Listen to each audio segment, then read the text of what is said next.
that when we are navigating, we need frequent plotting of our position so that we know that we are always on the track. So let us say if this is your coast, and this is the path which you have to take, and there's a lighthouse, let us say, over here. There may be a light over here, whatever. So our objective is to find our position so that we don't get too close to the land. So what we will do generally, we will take one bearing, we will take another bearing, and we will get our fix like this. So then we can do our course correction, come back on the track. Maybe I need to alter course a little bit like this. Maybe I would like to remain south of the track all the time. It depends how I'm navigating. So you have a chart in front of you, either a paper chart or ECDIS, whatever, and you can plot on the chart and you can compare the land and you can see everything, whether you are safely navigating or not. But the point is, when you move away from the land, at sea you can't see the land. So you don't know what bearing to take, how to plot a position. You have a chart in front of you, the land may be very far, or you may be deep in the ocean without land on the chart also. So in such cases, if we don't see anything, if we don't have anything to guide us, how do we plot our position? So out at sea, do we have anything to guide us, gentlemen? What other options we can take apart from the electronic? Forget the electronic for some time. Sir, can you just repeat the question, sir? Out at sea, deep in the ocean, how can we plot our positions? Do we have anything to guide us? Since I cannot see any land, lighthouse, anything. So sun, moon, stars. Sun, moon, stars. Stars. Yeah, I can see the sun, the moon, the stars, the planets, depending on the time of the day. And navigators found that, okay, since we can see something, why don't we find some method? Why don't we find some method how to use these heavenly bodies to plot our position on the earth? But there was a very big question. When you are plotting a position like this, the way I have shown on the board, the lighthouse or the light or the building or the mountain is marked on the chart. Some hydrographer or someone has studied the area, the water, the depth, the islands and everything, and made those charts. So you have a reference point. You know, in this chart, if you can see these two targets or objects, and if you take a bearing, you will be able to find a position. The object is also on the chart. You are also on the chart, and the chart is made in the same way as it looks outside. The shape of the land is the same as the shape on the chart. That is what the projections are all about, whether it is Mercator or whatever. So the whole idea is so that you get your correct bearing. The shape on the chart should exactly match with the shape outside. So now if I am having a chart where I cannot see the planet or the sun or the moon, how will I draw a bearing? Imagine you are in the ocean and you have a chart with water all around you. You said you can use the heavenly bodies to plot a position, but you cannot see the heavenly body on the chart. So from where will you draw the position line, the bearing? How will you know the position? So are you understanding the problem we are discussing? I have decided to use the heavenly bodies. I have a chart with me, but just like the lighthouse and the mountain on the chart, I cannot see the heavenly bodies on the chart. So that is the problem in front of me. Is it clear to everyone? Yes, sir. Yes. Okay. Now, the question came, why don't we establish some sort of a relationship between the heavenly bodies and the earth? If I can find some connection between the heavenly bodies and the earth, then maybe I can find a solution. By now they had realized that the earth is rotating, the sun is moving from one side to the other side, east to the west, moon is everything is rising in one direction and setting in one direction, which means the earth is rotating west to east, bodies are rising in the east and setting in the west. So there is a pattern which people started studying, and over centuries they realized that certain bodies move in certain fashion. The sun moves in a typical fashion, the moon in a different, planets differently, stars of course don't move at all, even though they rise and set, but their position in the sky remains the same. If you are also in the same position, when you are moving, of course, is different at sea, but stars also remain in the same. But in space, they of course don't move; they remain where they are. They relatively they might look, yeah, because if you are in the northern hemisphere, southern hemisphere, you will see different type of stars. The altitudes will be different, the angles will be different. So those things will be there. So slowly a pattern was found, and they tried to establish a relationship between the heavenly bodies and the earth. So what is that we will study today. Before that, I will like to tell you a little bit of astronomy again, which will give you an idea of the size, distances, and what we are talking about. All of you know that Earth is a planet, there is a solar system, and solar system belongs to the... Where does the solar system belong to? Pardon? Louder, everything louder. Milky Way galaxy. Solar system belongs to the Milky Way galaxy, correct? Yes or no? Yes. Yes, Our sir. galaxy is formed, you know that? A Big Bang theory. Yes, sir. So different types, different shapes. So what are these galaxies?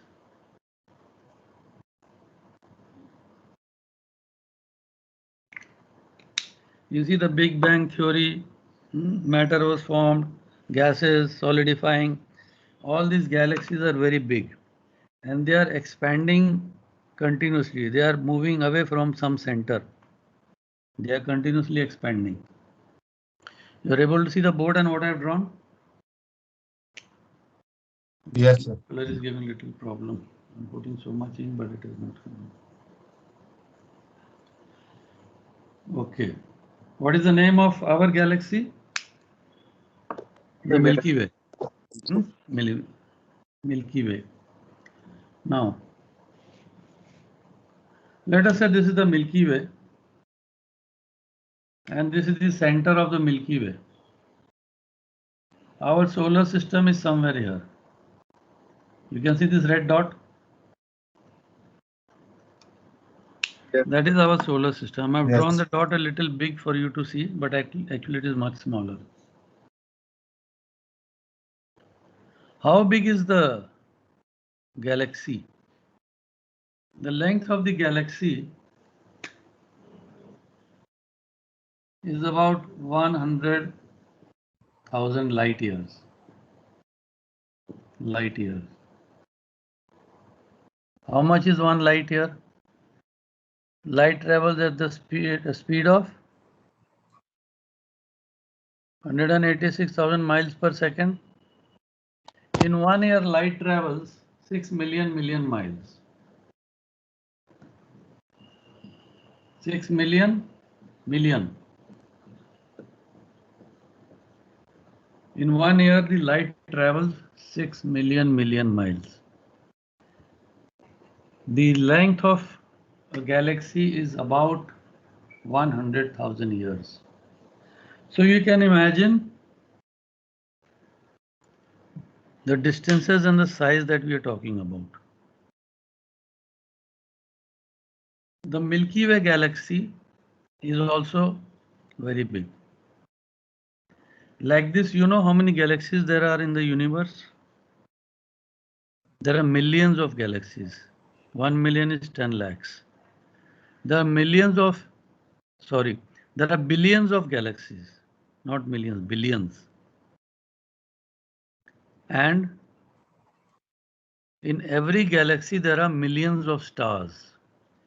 What this red dot I have drawn is the sun or the solar system. Entire solar system or the sun is just a small speck, a dot.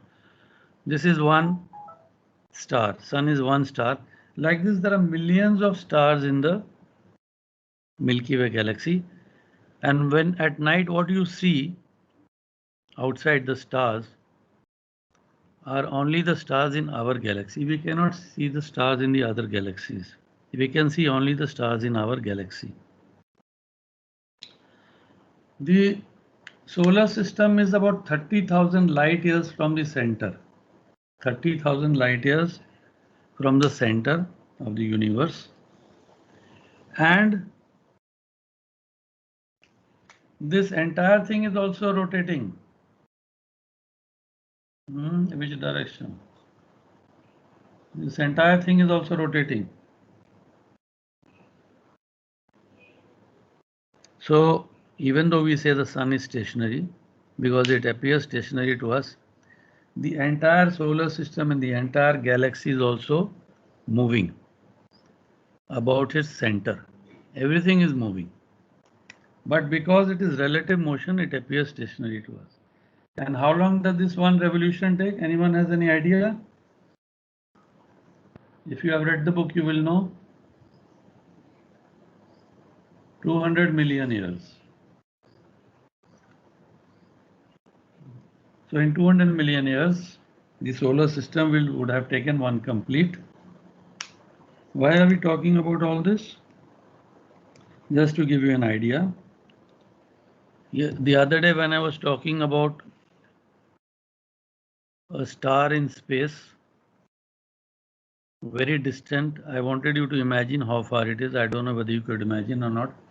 I told you the Earth, the distance between the Earth and Sun is 93 million miles, which is very small. Now you can imagine that dot itself is the entire solar system. Light travels at the rate of 6 million miles per year, which is the closest star that we can see. Which is the closest star, gentlemen? Anyone has any idea? Sirius. Proxima Centauri. Closest star. Sirius, sir. Sir, Proxima Centauri. Rizal Kent. It is also known as Alpha Centauri.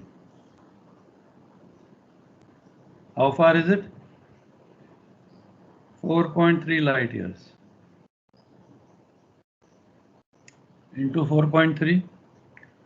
So you can imagine how far on the one hand, we are talking only of 93 million miles, the sun. And on the other hand, we are talking the closest star 4.3 light years, 4.3 into 6 million. So you can imagine how close the sun is to us. So the whole idea was to give you an idea of what we are talking about. We are a non-entity in this universe, very small thing. And Stephen Hawking says maybe the idea of universe is old-fashioned, maybe it is multiverse. There are more universes like this. So whether we should call it a universe or a multiverse, I don't know. But the whole idea is that we can see only the stars in our galaxy. Now, where is the center of the whole thing? How do I start my calculations? Where is the center of the whole thing? We cannot say what is the center and where to start.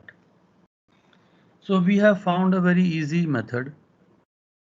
I cannot say just because I can see only the stars of my galaxy, I will take the center of the galaxy as the center. I cannot say I will take the solar system as the center. So I have found another easy way. I will say I am the center of the universe, because I can see all the heavenly bodies in all directions. If I look north, south, east, west, I can see sun, moon, stars, planets. And since I want to find out my position, let me be in the center of the universe or my calculations or whatever. Is that idea acceptable to you all? Yes or no? Yes, sir. Since I am interested in my position only, so let me consider only the heavenly bodies that I can see. If I can see only the heavenly bodies inside my galaxy or all the stars of my galaxy only, so let me be concerned with what I can see and let me forget what I cannot see.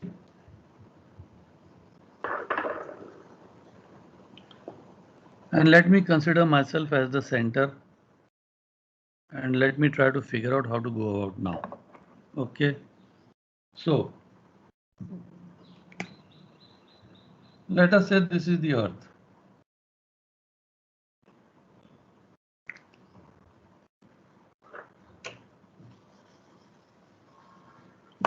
It might be a little small. Let us say this is the Earth. I am an observer. Somewhere on the Earth, I can be at the North Pole, I can be at the South Pole, I can be any point on the Earth. I will talk about that later. First, we will establish a relationship between the Earth and what we can see around us, because I would be standing somewhere on the surface of the Earth. So this is the Earth and this is the center of the Earth. And this we will consider to be center of our universe. I said I will be in the center, but when I am in the center, I may be at any point on the globe. But the angles that we measure, I told you earlier, of all the heavenly bodies are between the centers of the body. So from the center of the Earth to the center of any heavenly body, we measure all the angles.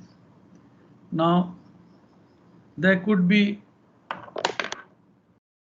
the closest is the moon. There could be a moon here.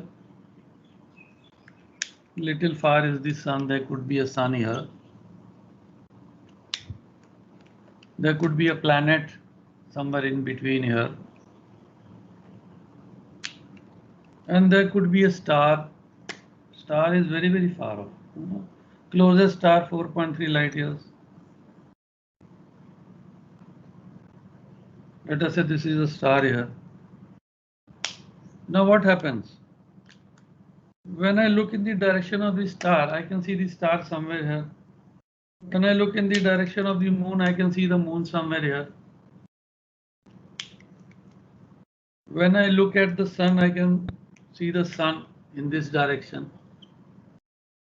When I see the planet, I can see the planet in this direction. Can you tell me, by looking at any of these four heavenly bodies, can I judge how far it is? Can I judge how far it is? No, sir. I have no means of judging how far it is. To me, they all look same distance, as if they are all projected on a screen. Has any one of you been to a planetarium? Nehru Planetarium in Delhi, Birla Planetarium, Calcutta, Bombay, everywhere there's a planetarium nowadays. Even in small towns we have. Anyone has been on a planetarium?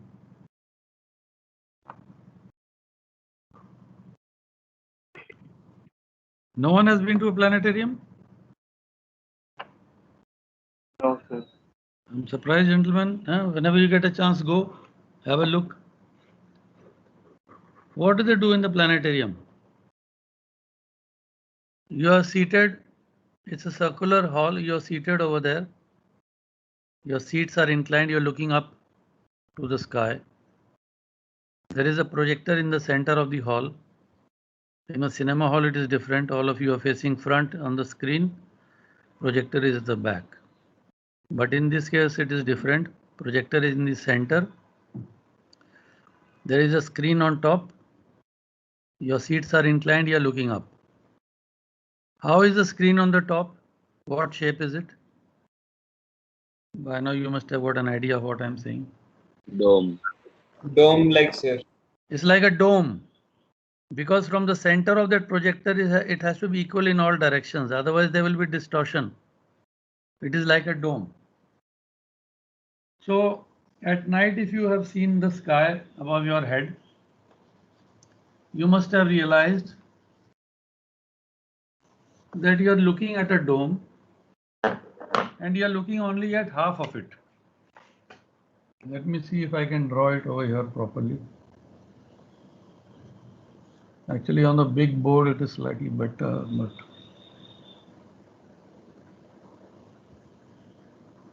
I hope it is okay.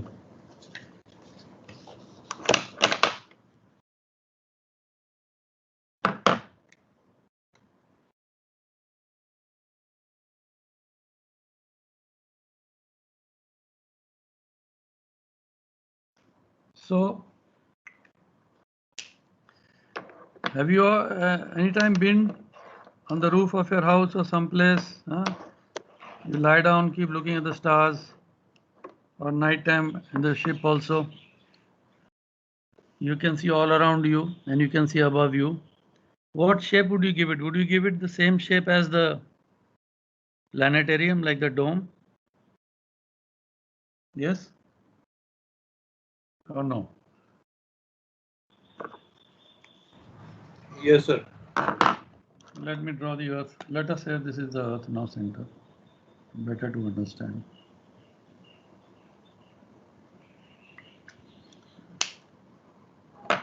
So that is the celestial sphere we are talking about. Wherever the heavenly bodies are, whether they are close to the Earth or far from the Earth, when you look at them, they are all projected onto the screen. So the celestial sphere is a sphere of infinite radius. I will show you a picture now, which will give you an idea of what I am talking about. And then it will be easy for all of us to understand.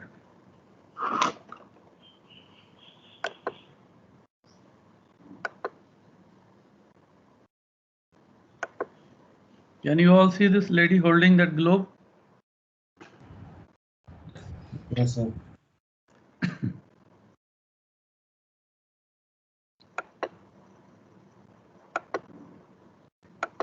Yeah, slightly bigger now. Okay. You can see it is a transparent globe and the Earth is there in the center. All of you can see that blue Earth in the center? Yes? Yes, sir. Yes, sir. Yes, sir. This is what I'm trying to show. The Earth is in the center. The center of the Earth is the center of the celestial sphere. And you can see different lines and all drawn over there, which we will discuss. There are heavenly bodies within the celestial sphere. But if someone is looking from the Earth, he will see all of them projected onto the screen, which is the celestial sphere. Have you all got an idea of what I'm trying to say? So I will remove this picture now.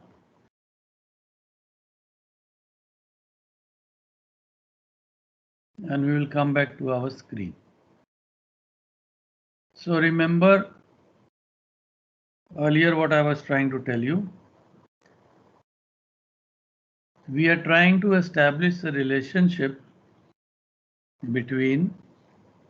Sir आपकी voice में distortion आ रहा है. Distortion है? Yes, sir. I think it will Yes, sir. settle down. The signal is okay.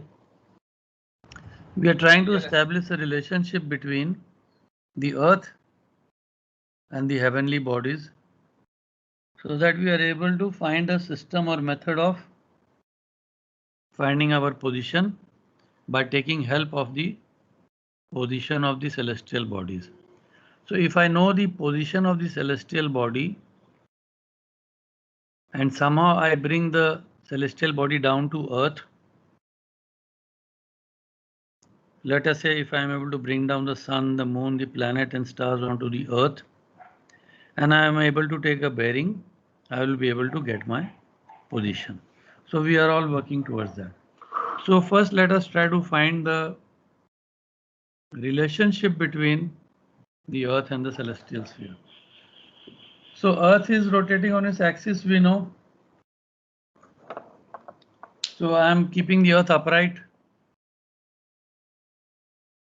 So if this is my north pole,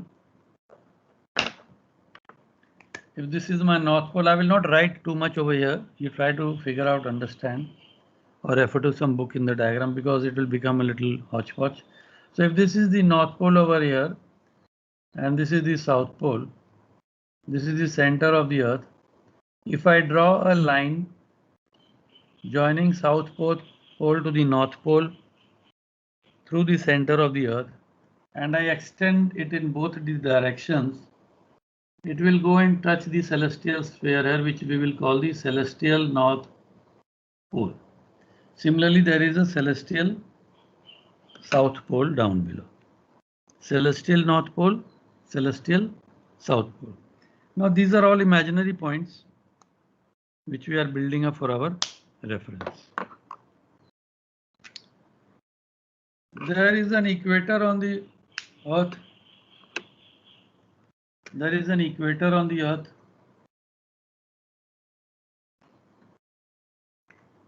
So if I extend the equator onto the celestial sphere, I will get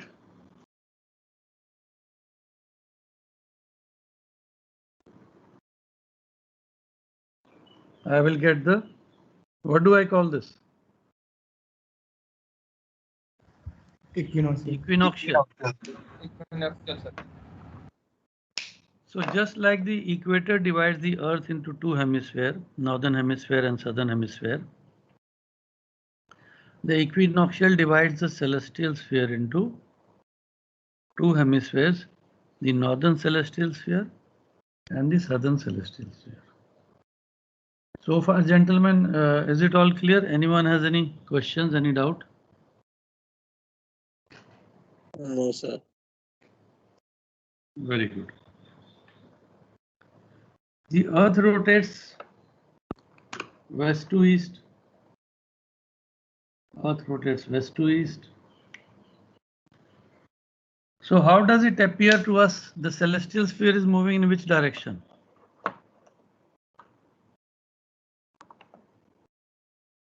So how does it appear to us? The celestial sphere, if you look at the sky, all the bodies are rising in the east and setting in the west. So the whole celestial sphere appears to move east to west, which means if there is a heavenly body which is rising in the east, let us say here, this is the heavenly body rising in the east. As the earth is rotating, slowly, what will happen? This body will rise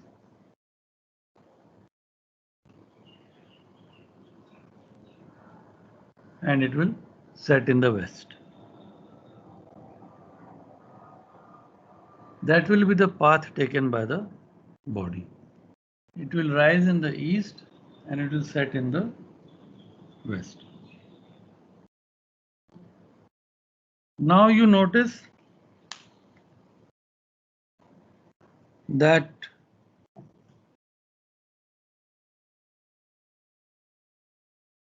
the distance of the body from the equinoctial towards the northern hemisphere is almost the same when it is setting. There could be another body which is rising here.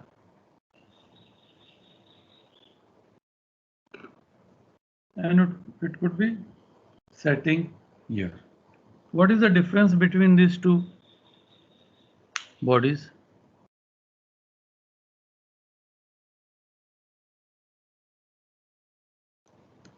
There is a body which rose here and set on this side. There's a body which rose here and set over here. What is the difference between the two bodies?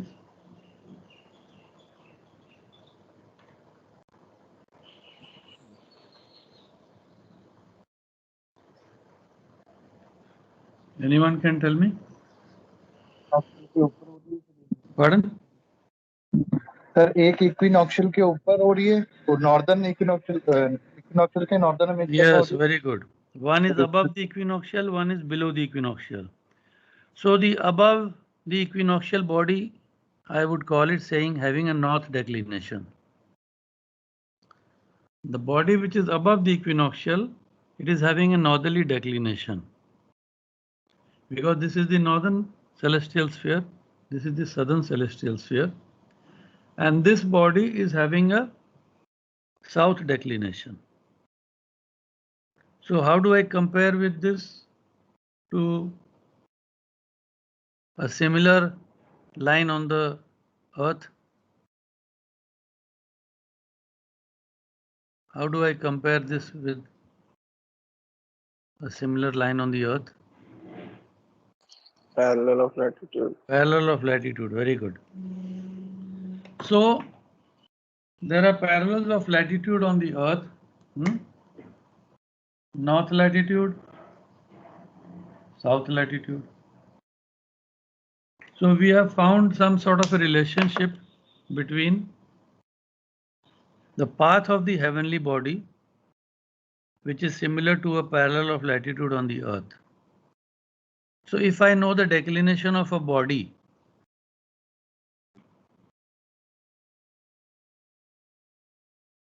and I want to bring it down to the earth, where will it come? It will come on that same parallel of latitude.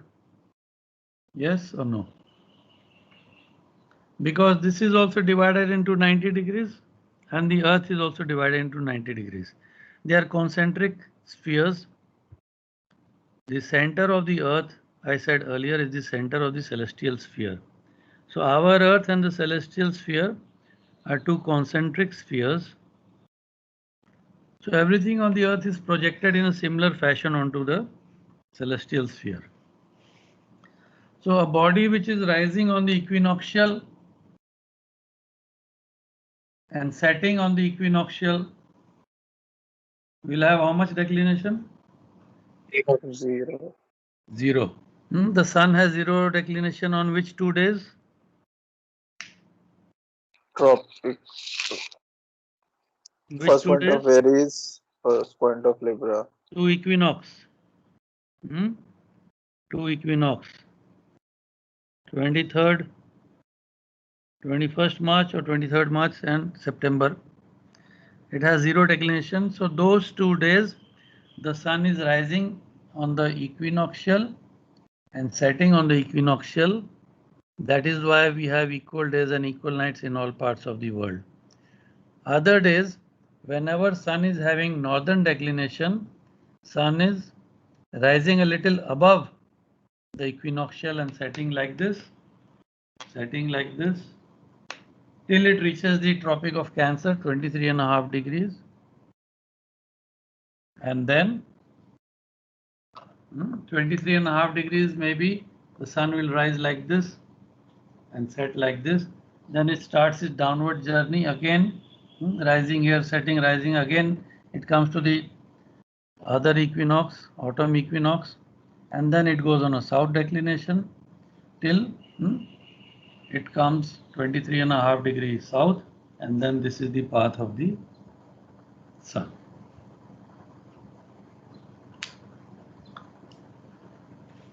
So any question, gentlemen, so far? Have you understood how the body rises on the celestial sphere and how it sets? depending upon the declination. North declination bodies will rise north of the horizon, north of the equinoctial, and south declination bodies will rise south of the equinoctial. This point is very important for you to remember when we discuss amplitudes, rising bodies, azimuth, and when you have to think, apply your mind. When all the information is not given in the question, sometimes you have to apply your mind to see how the body is rising, how it rose, what was the angle at what it rose. Then you will know exactly what we are talking about. So this part is clear, gentlemen? Yes, sir. Okay. So now I have got one reference point. Depending upon the declination of the body, I can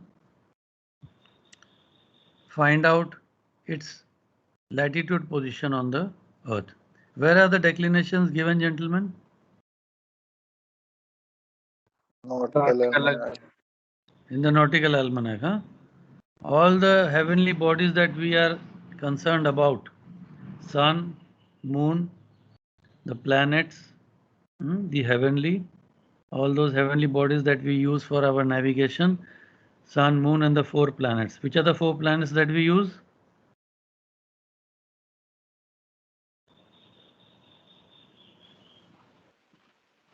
You all must have seen the almanac sometime. Which are the 4 planets that are visible to us clearly and the ones that we use for navigation? Venus, Mars, Jupiter, Saturn. Venus, Mars, Jupiter. Venus, Mars, Jupiter, and Saturn. there is one more. Saturn. Saturn. So from now on, do one more thing, gentlemen. Keep the almanac handy with you, you know, whenever we are discussing, because I might need you to refer to the almanac quite frequently to collaborate our information. So those 4 planets are there. You will find all the GHAs and everything. What about the stars? What information is given for the stars? Is it the GHA or something else? SHA, SHA and declination. For the stars, SHA is given, not the GHA. So we'll try to figure out why SHA is given and not the GHA. We will see that. Stars, I told you, are so far away that even if they are moving, we cannot see. In the first diagram, when I showed you, the solar system is a dot. So if somebody in my galaxy is trying to see Earth in that small dot, will he be able to see whether Earth is moving or not? Yes or no? Within that dot, if you are moving, the bearing will remain the same from how far you see. Yes, sir. So that is the point. That is why stars are so far away. We say stars are fixed objects in space. Because even if they are moving, making big circles in their solar system or whatever, we do not see that movement. They are so far away. You can, in a day-to-day example also, you can see if somebody is standing next to you in your room and is going around in circles, you can see he's going around in circle. But if you look out of the window, half a kilometer or 1 kilometer away, and if a person standing there is going around in circles, will you be able to make out? You will not be able to make out what he's doing, whether it's going around you. For you, it will look as if he's there only, standing there. Similarly, like this, 1 kilometer is too far off. If someone is 10 kilometers away and going around in circles, and if you can see him through some binocular or whatever, you will not be able to see whether he is going around in circle or standing in one point. Okay, so we got one reference point. Now, what is the other reference point which we are looking at?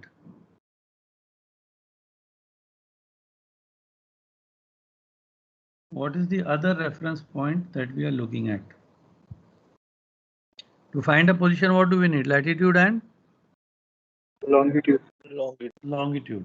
So we need another reference point, how we will go about. For the declination, And latitude, we had a reference point called the equator and the equinoctial. So north of it and south of it, we were able to figure out. Now for the longitude, let us find out what do we have. So on the Earth we have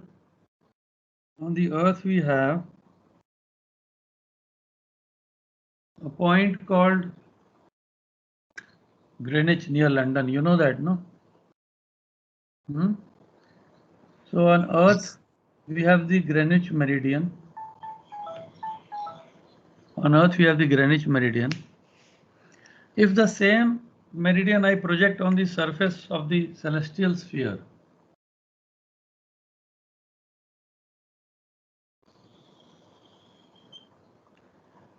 I will get a meridian running from the celestial north pole to the celestial south pole. Am I right? Yes, sir. So I have got a celestial Greenwich meridian. Celestial Greenwich meridian.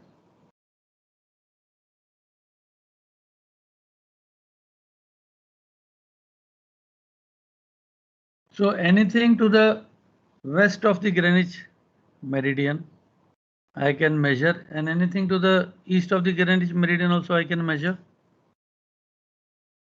I have got a reference point now. Yes? Yes, sir. So let us say there is a star here. Let me put it here only. Let us say this was a star over here. And I make a meridian passing through the star. Is it clear or no? This blue color, I don't know. Let me do it with black ink.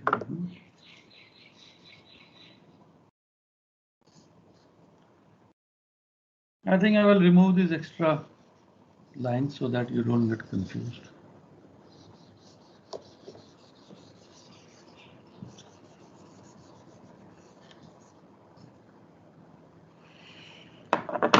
So let us say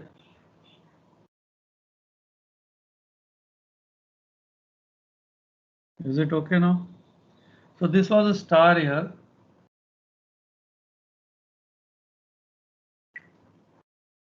I make a meridian through the star. I can make a meridian through any point on the celestial sphere, because it is also a great circle. So a point which is passing from this point goes down to the celestial south pole. This is a meridian. The green one is the Greenwich celestial meridian. And the passing through the star is this meridian passing through the star. Similarly, I can have the sun somewhere here. I can have the sun somewhere here. I can have a meridian passing through the sun.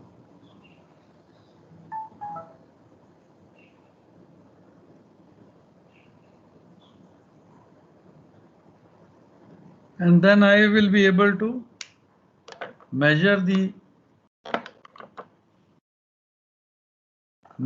angle from the Greenwich meridian. So let us say I take Greenwich meridian as the reference point 0, and I want to measure how far the star is the angle. Can you see this distance with the arrow I have drawn from here to here? This I will call the Greenwich hour angle of the star, GHA star. So how do I define the GHA? Are you all able to see this and you are able to understand what I am drawing? Yes? The green one is the celestial Greenwich meridian. The black one is the meridian passing through the star on the celestial sphere. You have to imagine, use your imagination, like a cage. All of you must have seen a bird cage with wires. Yes or no? पिंजरा देखा जिसमें bird होता है छोटा सा? Yes, sir. Yes, sir. देखा है। गोल पिंजरा, ऊपर का पोर्शन गोल होता है, नीचे फ्लैट होता है ना. So like this, imagine half of the पिंजरा we are seeing now from the top. Wires come from the center where the hook is there to hold from the center to the flat portion where the bird is there or the platform is made. Yes or no? You can imagine a cage, not a difficult thing to imagine. Yes or no? Yes, sir. Yes, sir. So these are all wires of the cage. One wire is the Greenwich meridian. The other wire is the meridian of the star. Like this, you know, for every heavenly body we can have a meridian. I give you another example of the sun. Meridian passing through the sun. What is that meridian? It's a semi-great circle, imaginary line joining from the celestial north pole to the celestial south pole, passing through that body on the celestial sphere. Just like we were measuring longitude, now I am trying to measure the distance from the Greenwich meridian of the other heavenly bodies. That is called the Greenwich hour angle. Greenwich hour angle is the arc of the equinoctial. This is the equinoctial, arc of the equinoctial or angle at the pole. So either you measure this arc or you measure this angle. It is the same thing. Greenwich hour angle is the arc of the equinoctial or the angle at the celestial pole between the Greenwich, celestial Greenwich meridian and the meridian passing through the body, whichever body, measured westwards. You must always remember that we are measuring westwards. Measured westwards. Have you all understood this line so far? Yes or no? So if you have Yes, been sir. able to understand this picture, what are these meridians comparable to on the earth? I can call them the meridians of longitude. Yes or no? The celestial meridians are similar to the meridians of longitude on the earth. Correct? Are you there, boys, or no? Yes, sir. Yes. So are you agreeing with me or no? Yes, sir. Yes? Are you agreeing or no? Yes, sir. Meridians are the projection of longitude. Yes, sir. So in this case, when I'm saying measured westwards, this angle is about, let us say, 10 or 20 degrees. But if I have to say the GHA angle of the sun, then how will I measure? Measured westwards. So the sun meridian is here. I'll have to go right around like this and come here. If I say the angle will be like this, going right around. Sorry, not from here. Going right around and then coming back here. So what you do? Let's go for our break now. 15-minute tea break. I'll keep the picture as it is and I will ask you questions about the longitude. Very interesting phase you are entering. Don't lose your focus because understanding the celestial sphere is very important. Once you understand this, you will be able to solve any celestial navigation problem even up to phase 1 level.